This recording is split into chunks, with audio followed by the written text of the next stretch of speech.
sé si ustedes me ven, yo no me veo, pero bueno, eso es lo de menos, nos escuchamos.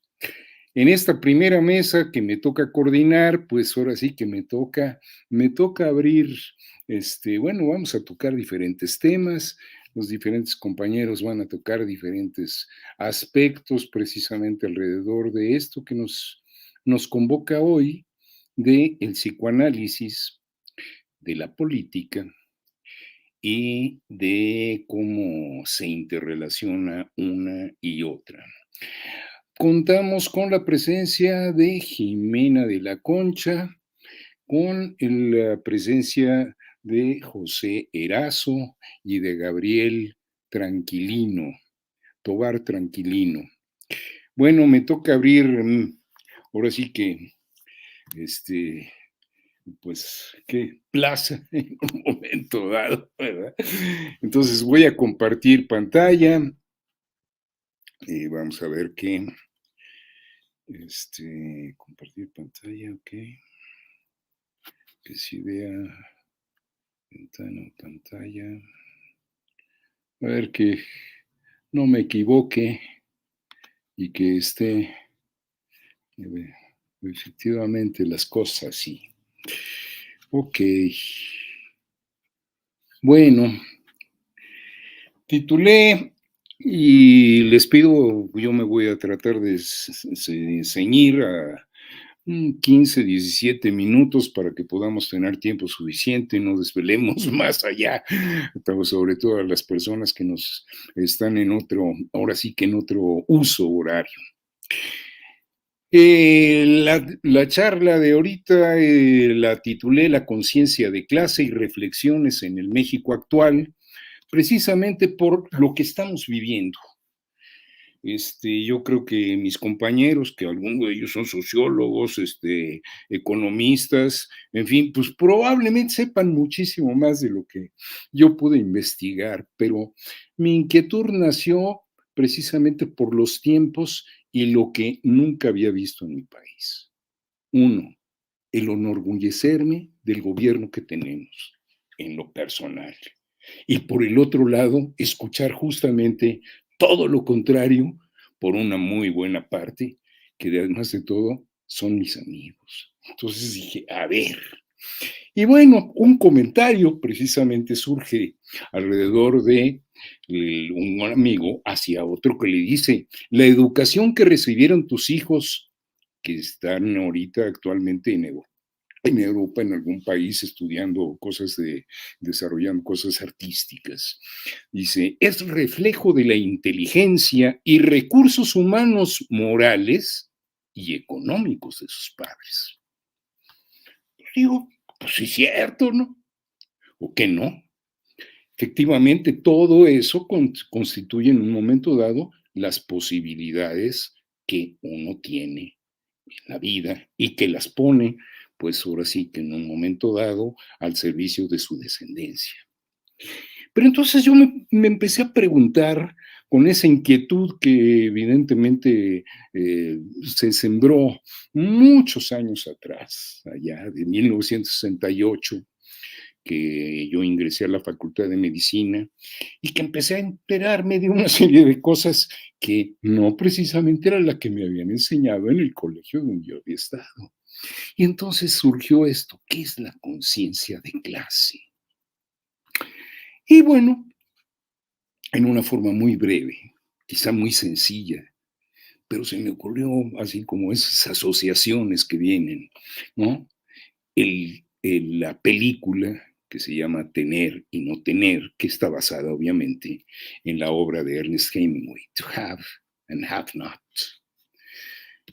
Pues sí, efectivamente, dice, la conciencia de las amplias masas es enteramente de tipo personal. Nos se preocupa, obviamente, y nos preocupamos porque en eso andamos, ¿sí? En la alimentación, en el vestido, en la moda, en las dificultades de la educación de los niños, el acondicionamiento del hogar, la duración y el contenido del tiempo libre, etcétera. Pero esa es una preocupación, obviamente, muy, digamos, muy inmediata.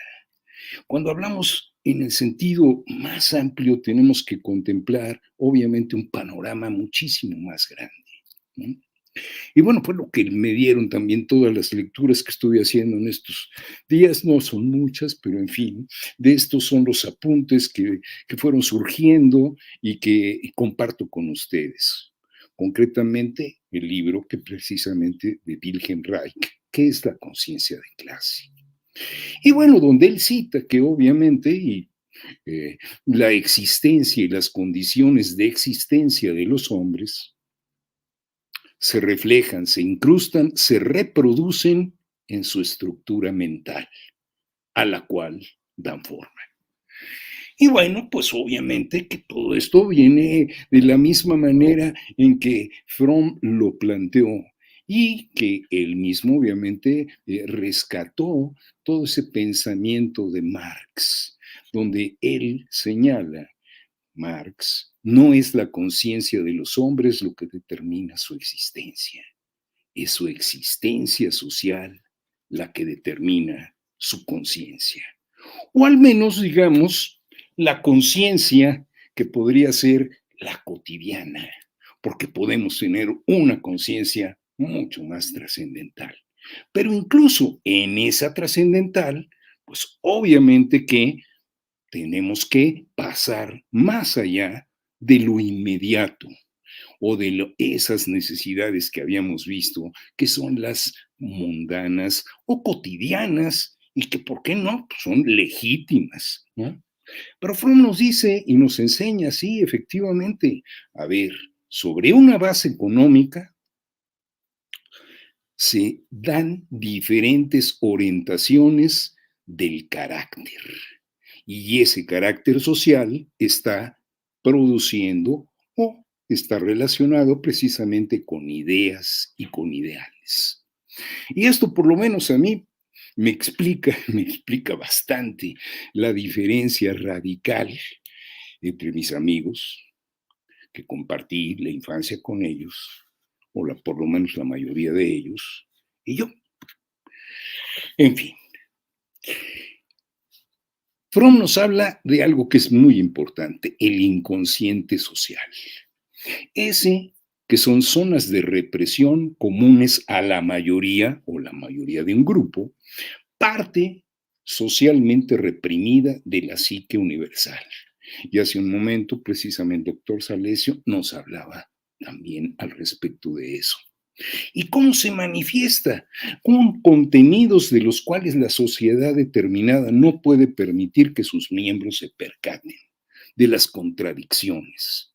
Y es algo que obviamente le tenemos que prestar atención obviamente desde la escucha de la clínica psicoanalítica. ¿Dónde está la contradicción? ¿No? Ahora sí que dónde está el truco? ¿No? Y obviamente en ese sentido, lo que señala Fromm, la lógica del proceso histórico que precisamente en el caso de México hemos llegado a un momento muy interesante. Por el otro lado, reflexioné con esas enseñanzas de Heidegger, al cual pues, yo me formé una muy buena parte de mi formación como psiquiatra, como, igual como, pues no filósofo, yo no soy filósofo, pero el análisis del ser ahí me fascinó para poder orientarme y comprender y acercarme a la comprensión del ser humano que somos cada uno de nosotros. Y él en el análisis del ser ahí y el tiempo, identifica lo que denomina el ser cotidiano en el mundo. Y en este ser cotidiano que somos cada uno de nosotros, él distingue dos elementos, que nos guiamos por las habladurías y por la avidez de novedades, que son dos apetitos y dos formas que están a la mano y que llevamos a cabo.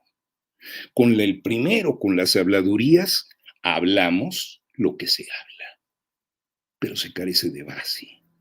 Ahora sí que no se realmente se está apropiando uno de la palabra, se habla por hablar. Y él dice, pues es como un estado de interpretado. Y entonces, pues, repetimos lo que hemos oído, repetimos lo que oímos, y entonces nuestra conversación pues es trivial en ese sentido, ¿no?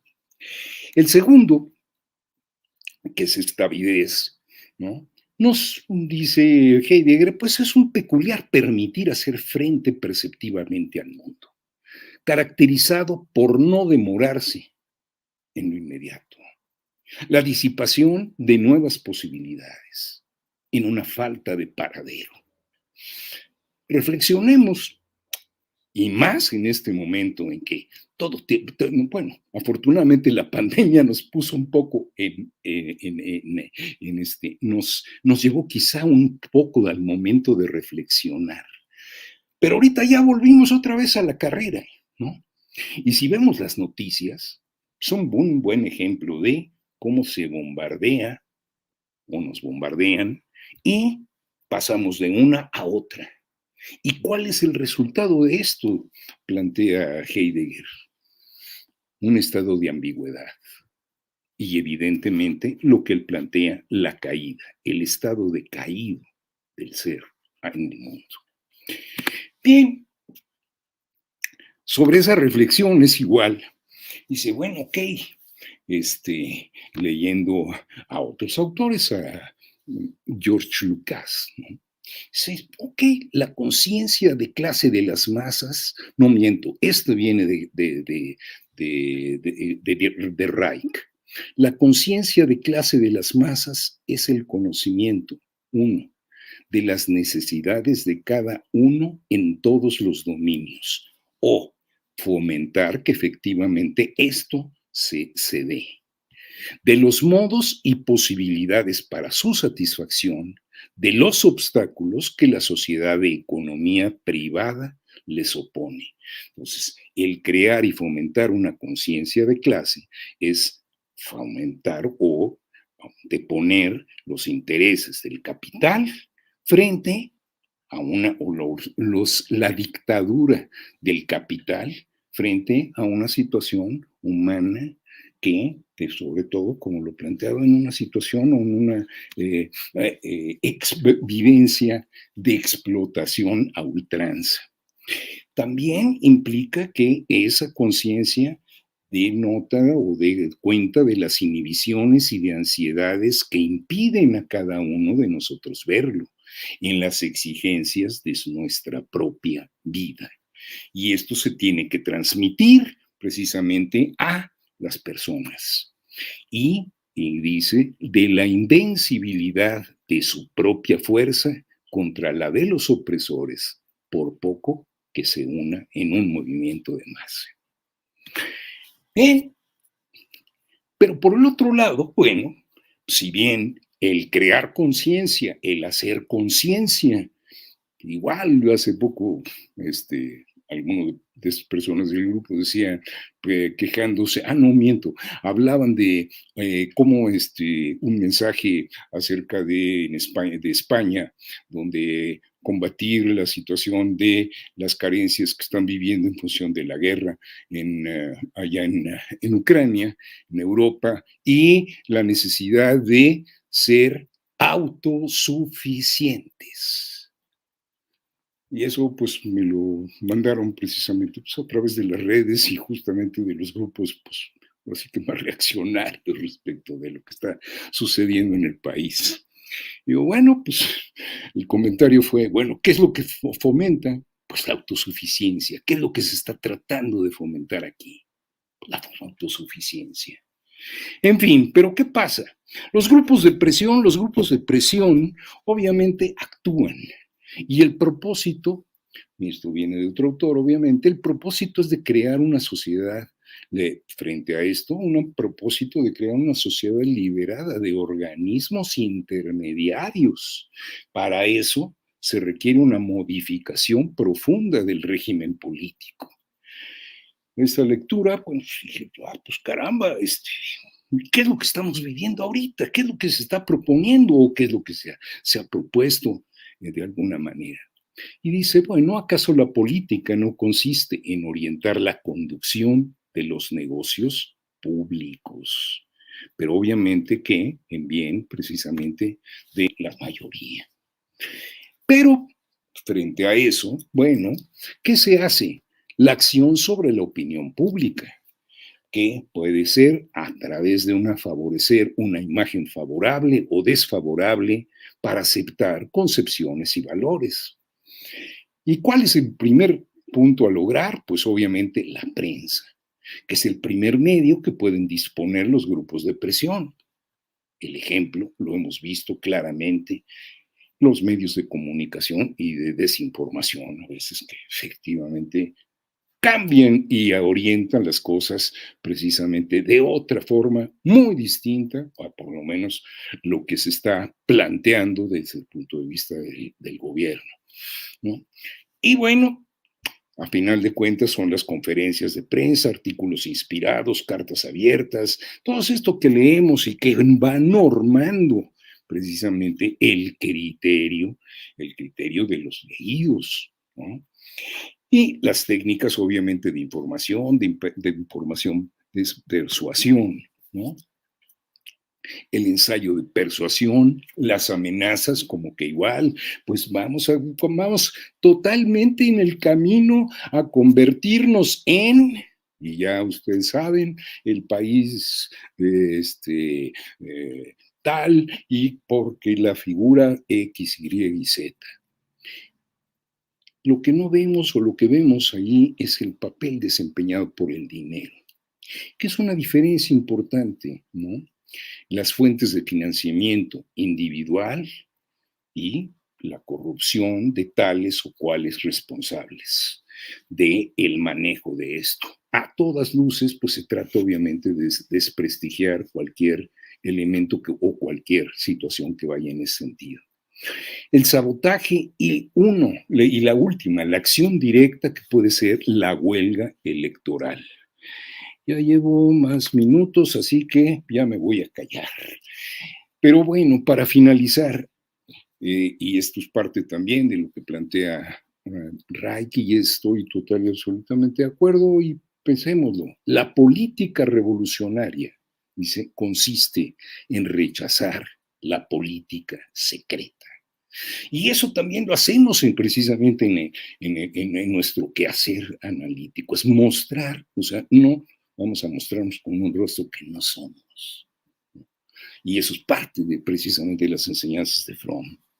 La política revolucionaria no tiene nada que ocultar a las masas. Debe mirar y revelarlo todo. La política burguesa, por el contrario, no puede permitirse revelar nada. Tiene que ocultar todo. Y bueno, me paro hasta aquí porque si no, no voy a respetar el tiempo de mis compañeros, dejo de compartir y dejo, ahora sí que ahora sí que para los que más saben de otras cosas, de las cuales yo soy bastante, pues neófito. Pero bueno, ahí se les dejo las reflexiones.